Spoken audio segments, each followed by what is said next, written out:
નમસ્કાર, આપ જોઈ રહ્યા છો ગુજરાત ફર્સ્ટ અને આપની સાથે હું જાગૃતિ। ઇલેક્શન એટલે ગુજરાત ફર્સ્ટ, ચૂંટણીના સમાચાર એટલે ગુજરાત ફર્સ્ટ। સૌથી ઝડપી રાજનીતિના પડે પડના અપડેટ, સતત સૌથી ઓથેન્ટિક સમાચાર એટલે ગુજરાત ફર્સ્ટ। દિનેશ મકવાણા સાથે ગુજરાત ફર્સ્ટના લોકસભા લાઈવ સ્ટુડિયોમાં સીધી વાતચીત થઈ। શહેર ભાજપ પ્રમુખ અમિત શાહ સાથે પણ કરવામાં આવી ખાસ વાતચીત। શંખનાદ 2024 લોકસભાનું મહાપર્વ અને એને લઈને જ ગુજરાત ફર્સ્ટ બ્રેકિંગ ન્યૂઝ સાથે જ લોકસભાના કોઈ પણ સમાચારો એટલે સૌથી પહેલા ગુજરાત ફર્સ્ટ ઉપર અને શંખનાદનો સ્ટુડિયો લઈ અને અમે 26 લોકસભાના દોરો કરી રહ્યા છીએ, લોકસભામાં ફરી રહ્યા છીએ અને ઉમેદવારો સાથે વાત કરી રહ્યા છીએ। આજે લોકસભાના લાઈવ સ્ટુડિયોમાં આપણી સાથે છે અમદાવાદ પશ્ચિમના દિનેશ મકવાણા અને સાથે ધારાસભ્ય અને શહેર પ્રમુખ જે છે અમિતભાઈ શાહ। તેમની સાથે આજે વાત કરવી છે પશ્ચિમ અને સાથે જ જે રીતે અમદાવાદ શહેરના વિકાસની જે વાત છે, વિકાસ જે હરણફાળ ભરી રહ્યું છે, કેન્દ્ર સરકારની યોજનાઓ સાથે જ કોર્પોરેશન અને રાજ્ય સરકાર મળી એમાં સાંસદ જે છે એ પોતાનો ફાળો કેવી રીતે આપશે, ઉમેદવારી નોંધાવી છે, પસંદગી મૂકી છે, તેને લઈને વાત કરીએ। સૌપ્રથમ સાહેબ આપની પ્રતિક્રિયા લેવા માંગુ છું। આમ તો અવારનવાર આપના સાથે વાત કરી છે, આપ ગ્રાઉન્ડથી જોડાયેલા પણ છો, 2 વખત ડેપ્યુટી મેયર, કોર્પોરેટર અને સંગઠનમાં પણ કામ પસંદગી કરી છે। આ વખતે એવું છે કે અમદાવાદ શહેરમાં કેવી રીતના સાંસદ બની અને જે વેગ પકડ્યો છે ને વેગને દિશા કેવી રીતે વધારે અપાશે વિકાસ। આજે પરમ દિવસે ચૂંટણી ડિક્લેર થઈ, લગભગ 12મી જાન્યુઆરીએ જાહેરનામું બહાર પડવાનું છે અને 7મી મે ચૂંટણી છે। અત્યાર સુધી ભારતીય જનતા પાર્ટીનો કાર્યકર્તા છેલ્લા 1 વર્ષથી સખત મહેનત કરીને ભાજપનો ઉમેદવાર ગમે તે આવે એને જીતાડવા માટે કામે લાગેલો હતો। લગભગ 2જી તારીખે મારી જાહેરાત થઈ અને જાહેરાત થયા પછી 3 વખત અમે લોકસભાની તમામ વિધાનસભાઓ, તમામ વોર્ડ, તમામ કાર્યકર્તાઓ અને અમદાવાદ પશ્ચિમના લોકો સાથે 3 વખત અમારે મળવાનું થયું। આજે ફરીથી જ્યારે ચૂંટણીને 50 દિવસની વાર છે ત્યારે અમે લોકો લોક સંપર્ક દ્વારા સવારે ને સાંજે અમારે જે પ્રચાર કરવાના વધારે દિવસો મળ્યા છે।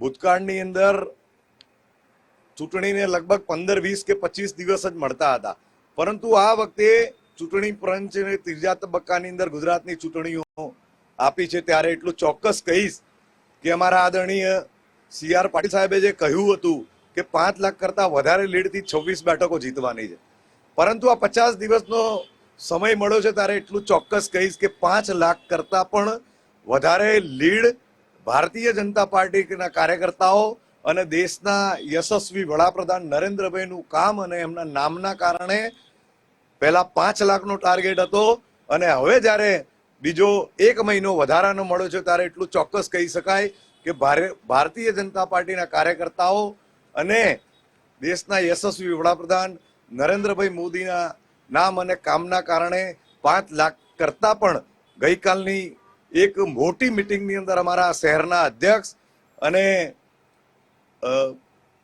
વિધાયક આદરણીય અમિતભાઈ શાહ સાહેબ અને ગુજરાતના પ્રદેશના હોદ્દેદાર આદરણીય ધર્મેન્દ્રભાઈ શાહ સાહેબે કહ્યું કે કાર્યકર્તાનો માહોલ જોઈને અમે એટલું ચોક્કસ કહી શકીએ કે 6 લાખ કરતા વધારે લીડથી અમદાવાદ પશ્ચિમના ઉમેદવાર તરીકે હું જીતવાનો છું।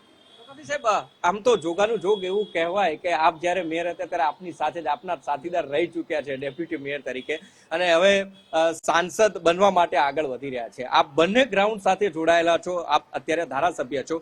એક જવાબદારી એક એ વખતે પણ હતી કે મેયર હતા તો ડેપ્યુટી મેયર સાથે કામ કરવું, અત્યારે ધારાસભ્ય છો અને સાંસદ બનાવો છે ત્યારે આપની પણ એક જવાબદારી ઊભી થાય છે।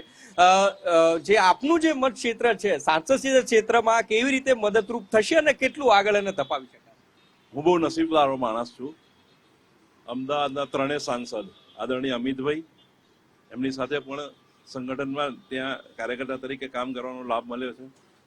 ભાઈ દિનેશ અને HS પટેલ, હું મેયર હતો ત્યારે દિનેશભાઈ ડેપ્યુટી મેયર હતા અને HS પટેલ એસ્ટેટ કમિટીના ચેરમેન હતા, એટલે આ બંને સાંસદો સાથે મને કામ કરવાનો લાભ મળ્યો છે।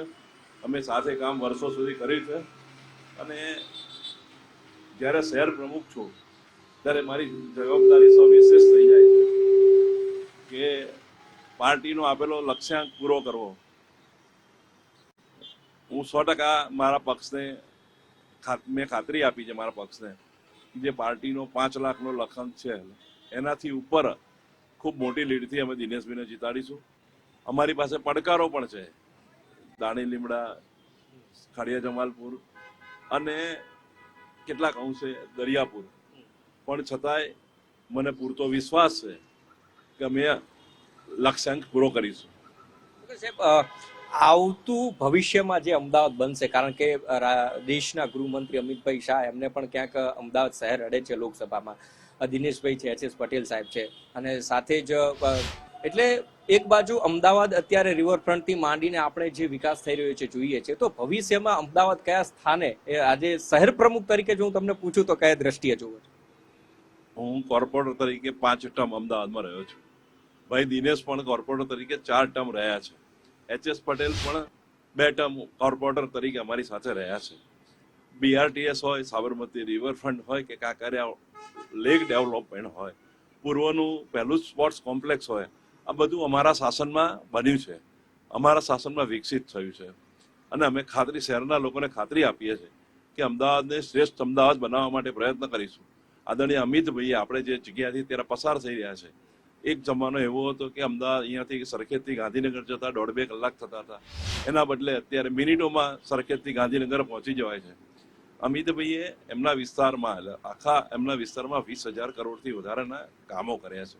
એમાં ગટરનું પાણીનું કામ, તળાવ ડેવલપ કરવાનું કામ હોય, આ બ્રિજીસનું કામ હોય, એન્વાયરમેન્ટનું કામ હોય, એજ્યુકેશનનું કામ હોય, દરેક ક્ષેત્રમાં એમણે કામ કર્યું છે. ને એવી જ રીતે અમદાવાદના બાકીના 2 સાંસદો પણ, આદરણીય કિરીટભાઈ હતા, એમને પણ એજ્યુકેશનમાં સારું એવું બજેટ આપી દીધું, સ્માર્ટ સ્કૂલો બનાવી છે. એવી રીતે અમે લોકો ભેગા થઈને આ અમદાવાદને લવેબલ અમદાવાદ બનાવવા માટે પ્રયત્ન કરીશું. સાહેબ, હવે તમને પ્રશ્ન એ થાય છે કે જે રીતે ભવિષ્યની વાત કરી અમદાવાદની, આપ ડેપ્યુટી મેયર રહી ચૂક્યા છો, તંત્રથી અને કોર્પોરેશન કઈ રીતે કામ કરે, વિધાનસભા ક્ષેત્રમાં કઈ રીતે કામ થાય એનાથી વાકેફ છો.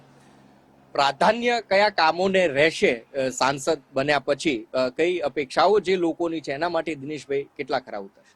ખાસ કરીને અપેક્ષાઓની વાત કરીએ તો આદરણીય અમિતભાઈએ કહ્યું એમ કે શહેરનો વિકાસ જે રીતે થયો છે, 1987 થી ભારતીય જનતા પાર્ટીનું શાસન રહ્યું છે, રાજ્ય સરકારની અંદર 95 થી ભારતીય જનતા પાર્ટીનું શાસન રહ્યું છે, વિકાસના ખૂબ કામ થયા છે. અને 2014 થી જ્યારે દેશના વડાપ્રધાન નરેન્દ્રભાઈ બન્યા પછી તો બુલેટ ટ્રેન, મેટ્રો કે વિશ્વ કક્ષાના સ્ટેડિયમની વાત હોય, આ બધા કામો નરેન્દ્રભાઈના શાસનની અંદર થયા છે. એટલું ચોક્કસ કહી શકાય કે જ્યારે મારા બજેટની વાત આવે તો આ રમેશ મારો કોર્પોરેટર તરીકે જે અનુભવ છે કે સંગઠનને સાથે રાખીને ધારાસભ્ય, કોર્પોરેશનના કોર્પોરેટરો અને વોર્ડ પ્રમુખ, મહામંત્રી, અમારી ભારતીય જનતા પાર્ટીમાં સંગઠન એ સર્વોપરી હોય છે. એમને સાથે મળીને પ્રજાના શું પ્રશ્નો હોઈ શકે અને મેક્સિમમ બજેટ સેન્ટ્રલ ગવર્મેન્ટમાંથી કેવી રીતે લાવી શકાય અને અહીંયા વિકાસના કામ કેવી રીતે કરી શકાય એ દિશાની અંદર મારો કોર્પોરેશનનો અનુભવ છે. એટલે હું ચોક્કસ મારી અમદાવાદ પશ્ચિમના લોકોને હું જણાવું છું કે 100% એમને જે કંઈ સેન્ટ્રલની અંદરથી કે સ્ટેટની અંદરથી કે કોર્પોરેશન સાથે પણ કમિશનર સાથે બેસીને, મેયરશ્રી સાથે બેસીને વધારેમાં વધારે બજેટ લાવીને આ અમદાવાદ પશ્ચિમના લોકોને એનો મહત્તમ ફાયદો થાય એ દિશાની અંદર પ્રયત્ન કરીશ. આપે જે કોર્પોરેશનની વાત કરી કે કોર્પોરેશનનો તમને અનુભવ છે, 2 વખત ડેપ્યુટી મેયર પણ રહી ચૂક્યા છો, આ જ વાતને લઈને અમે વિપક્ષના જે ઉમેદવાર છે એ પણ આ સમાજમાંથી જ આવે છે, એમનું એવું કહેવું હતું કે ડેપ્યુટી મેયર હતા તો એમની ક્યાંક અપેક્ષાઓ એ હતી કે પાણી ભરાવાના જે પ્રશ્નો છે હલ નથી થયા, ક્યાંક ગટરના જે પ્રશ્નો છે હલ નથી થયા. એક ડેપ્યુટી મેયર એ કક્ષાના હોદ્દેદાર કહી શકાય છે કે એ ધારે એ નિર્ણય લઈ શકે છે. તો ક્યાંક એ એવું કહી રહ્યા છે કે એટલા માટે લોકો છે આ વખતે દિનેશભાઈને અથવા તો ભારતીય જનતા પાર્ટીને પસંદ નહીં કરે, પરંતુ આ વખતે કોંગ્રેસ છે ત્યાં આવવાની છે. આજે મારે એમની સાથે ચર્ચામાં ઉતરવાનો કોઈ મતલબ જ નથી. પૂર્વના વિસ્તારની વાત કરીએ તો જ્યારે અમિતભાઈ મેયર હતા અને છેલ્લે બીજલબેન મેયર બન્યા, હમણાં પ્રતિભાબેન છે, પૂર્વના વિસ્તારની અંદર 12 કલાક પાણી ભરાતા અમે જોયા હતા કોંગ્રેસના શાસનની અંદર. આજે 2 કલાકની અંદર ટોટલ પાણી ઉતરી જાય છે. આજે સેન્ટ્રલ ગવર્મેન્ટ સ્ટેટ ગવર્મેન્ટની ગ્રાન્ટના કારણે મોટા સ્ટોર્મ વોટર ડ્રેનના પ્રોજેક્ટો આજે થયા અને તમે જો નરોડા રોડ ઉપર જે પાણી ભરાતા, સૈદપુર જે પાણી ભરાતા હતા, નિકોલ જે પાણી ભરાતા હતા, આજે 2 કલાકની અંદર યા 1.5 કલાકની અંદર એ પાણી ઉતરી જાય છે. વરસાદ 1 કલાકની અંદર 2 થી 3 ઇંચ પડે, 4-5 કલાકની અંદર 7-8 ઇંચ પડે તો એ વિશ્વના દરેક જગ્યાએ આ પ્રશ્નો છે. પરંતુ મને આનંદ એ વાતનો છે કે અમદાવાદ શહેરની અંદર આજે પણ કોઈક વિસ્તાર જે રહી ગયો છે, પણ હું માનું છું કે 100%ની અંદરથી 70-75% એ પાણી દૂર કરવાના પ્રશ્નોની અંદર અમે સફળ રહ્યા છે. આજે જો આ શક્ય ના હોત તો 87 થી અત્યાર સુધી કોંગ્રેસના લોકોને મત મળ્યા હોત. આજે વિધાનસભાની અંદર તમે જુઓ ફક્ત સામાન્ય ધારાસભ્યો રહ્યા છે અને જે ધારાસભ્યો રહ્યા છે એમને પણ ક્યાંક રામ મંદિરના કારણે, ક્યાંક 370ના કારણે અને ભારતીય જનતા પાર્ટી અને નરેન્દ્રભાઈમાં વિશ્વાસ છે એટલા માટે એ બી પ્રયત્નપૂર્વક આજે તમે જોતા હશો કે ચૂંટણીની સાથે 4-5 પેટા ચૂંટણીઓ પણ થઈ. એ ક્યારે શક્ય બન્યું? એ ભારતીય જનતા પાર્ટી માટે આકર્ષાયા છે. અને હું એ ઉમેદવારની ચર્ચામાં એટલા માટે નથી પડતો કે ભારતીય જનતા પાર્ટી હંમેશા પોતાની લીટી લાંબી કરે છે. પોતાના કાર્યકર્તાઓ સામે ઉમેદવાર કોણ છે એની અંદર પડતા નથી. પરંતુ આ તબક્કે એટલું ચોક્કસ કહીશ કે ભારતીય જનતા પાર્ટીની 26 સીટ 5 લાખ કરતા વધારે મતોથી જીતશે. અમદાવાદ શહેરની વાત કરું તો અમિતભાઈ 10 લાખ કરતા પણ વધારે મતોથી જીતવાના છે. અને દેશના યશસ્વી વડાપ્રધાન એ જે કહ્યું છે 400 થી વધારે સીટ, આ વખતે કર્ણાવતી મહાનગરની જનતાનો મિજાજ જોતા મને લાગે છે કે પૂરા ભારતની અંદર 400 થી વધારે સીટ આવશે અને ફરીથી નરેન્દ્રભાઈ વડાપ્રધાન બનવા છે, એમાં કોઈ શંકાને સ્થાન નથી. સાહેબ, અહીંયા ધારાસભ્યનું કોંગ્રેસની વાત એટલે ફરીથી તમારી પાસે આવું. કેમ આવું થાય છે સાહેબ? ચૂંટણી આવે એટલે જોડતોડ તારું થાય છે, કોંગ્રેસના ભાજપમાં જાય છે, આમ આદમી વાળા ભાજપમાં. કારણ શું સાહેબ? કેમ? કારણ કે આક્ષેપો બધા એવું કરી રહ્યા છે કે લોભ, લાલચ, દબાણ અને પ્રેશર આપે છે એના માટે ભારતીય જનતા પાર્ટીમાં ચાલુ ધારાસભ્ય, પૂર્વ ધારાસભ્ય કે નેતાઓ કે અગ્રણીઓ એ જોડાય છે.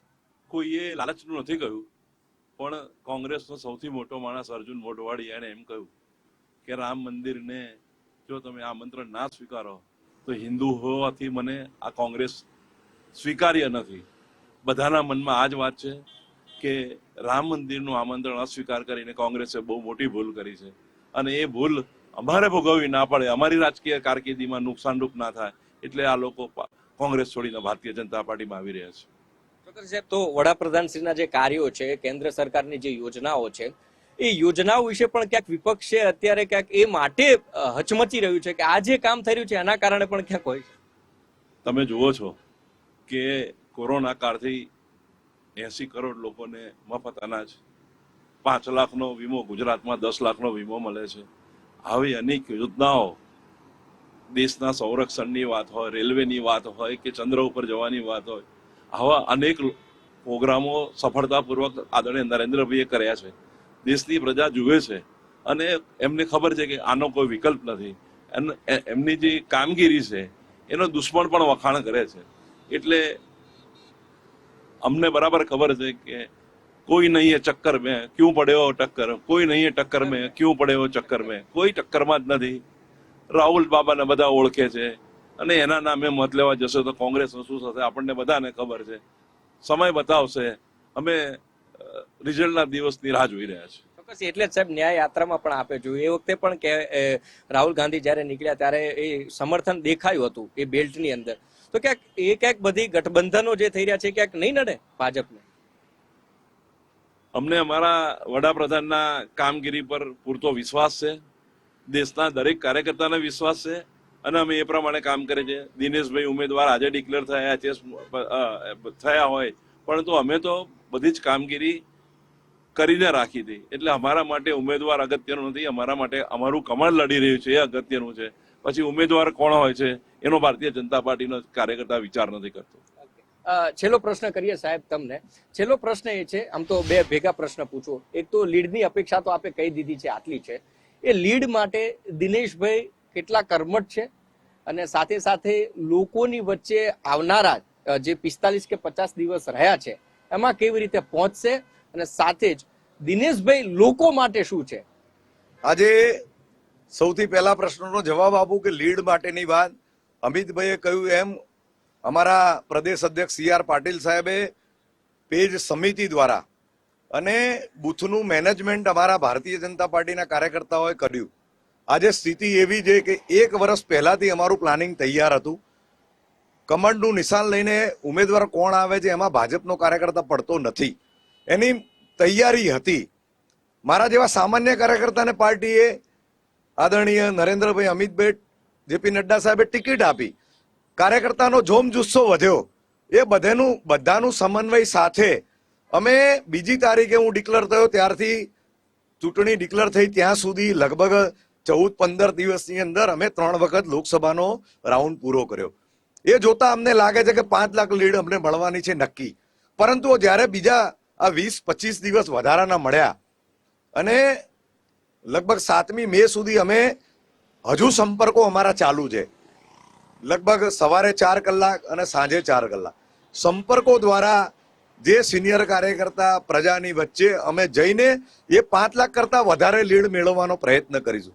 આપના તબક્કે ફક્ત એક વાત યાદ કરાવવા માંગુ છું કે અમે જે 3 વખત ફર્યા એની અંદર પ્રજાનો મૂડ તમને કહેવા માંગુ છું કે અમને 2-3 મિટિંગની અંદર હું અમિતભાઈ ધર્મેન્દ્રભાઈ હતા ત્યારે એક જણે એવું કહ્યું કે તમને એક વાત તમે તમારા પ્રવચનમાં કહો. અમે પૂછ્યું કઈ વાત કરીએ. એમણે કહ્યું કે હમણાં સેન્ટ્રલ ગવર્મેન્ટ અને એનો રિપોર્ટ આવ્યો કે ગરીબી રેખાથી ઉપર ઉઠેલા લોકો 22-25 કરોડ લોકો છે 10 વર્ષની અંદર. ચૂંટણીની અંદર વાયદાઓ કોંગ્રેસે ખૂબ કર્યા હતા. ઇન્દિરા ગાંધી વખતથી અમે સાંભળતા હતા કે ગરીબી હટાવો, પણ ઇતિહાસની અંદર બન્યું નથી. પહેલી વખત એવું બન્યું કે નરેન્દ્રભાઈના શાસનની અંદર નરેન્દ્રભાઈ નહીં, એ સેન્ટ્રલ ગવર્મેન્ટ અને એ રિપોર્ટ કહે છે કે 22-25 કરોડ લોકો એમનું પોતાનું જીવન ધોરણ ગરીબી રેખાથી ઉપર આવ્યું છે. ગરીબી કોણે હટાઈ? એ પ્રજામાંથી અમને કહે છે. આ તબક્કે હું એવું માનું છું કે જ્યારે આ દેશની અંદર મધ્યમ વર્ગ અને ગરીબ વર્ગ છે ત્યારે એટલું ચોક્કસ કહીશ કે 140 કરોડની અંદરથી 90% લોકો નરેન્દ્રભાઈમાં વિશ્વાસ ધરાવે છે, નરેન્દ્રભાઈના કામ અને નામમાં વિશ્વાસ ધરાવે છે. તો એટલું ચોક્કસ કહીશ કે અમદાવાદ પશ્ચિમના ઉમેદવારને 5 લાખ નહીં 6 લાખ કરતા વધારે લીડ મળશે, એમાં કોઈ શંકાને સ્થાન નથી. અને હું તમારા દ્વારા મારા અમદાવાદ પશ્ચિમના લોકો, આખા શહેરના મારા કાર્યકર્તાઓ અને લોકોને કહેવા માંગુ છું કે આ સામાન્ય કાર્યકર્તાને જ્યારે સંસદ સભ્ય તરીકે નિયુક્ત કરવા જઈ રહ્યા છો ત્યારે એટલું ચોક્કસ કહી, એક સામાન્ય તમારો કાર્યકર્તા બનીને સંકલ્પ પત્ર દ્વારા અમે જે તમારી પાસેથી સૂચનો માંગ્યા છે એ સૂચનો મેળવીને તમને સારામાં સારા સૂચનો એનો અમલ કરીને એ દિશાની અંદર સેવા કરવાનો પ્રયત્ન કરીશ. ચલો સાહેબ, તમને એ પ્રશ્ન પૂછીશ.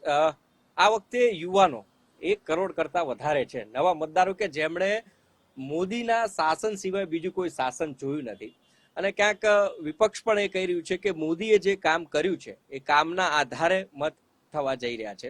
અને ક્યાંક રાજકીય વિશ્લેષકો પણ એવું કહેવું છે કે જે નવી જનરેશન આવે છે એમણે પાછલી સરકાર જોઈ જ નથી, એટલા માટે વધ છે આ ભાજપને મળવાના છે. મહિલાઓનો પણ જો ક્યાંક ભાજપ તરફ વધારે રહ્યો છે. શું કારણ હોય છે કે યુવાઓ અને મહિલાઓને આકર્ષિત થઈ રહ્યા છે?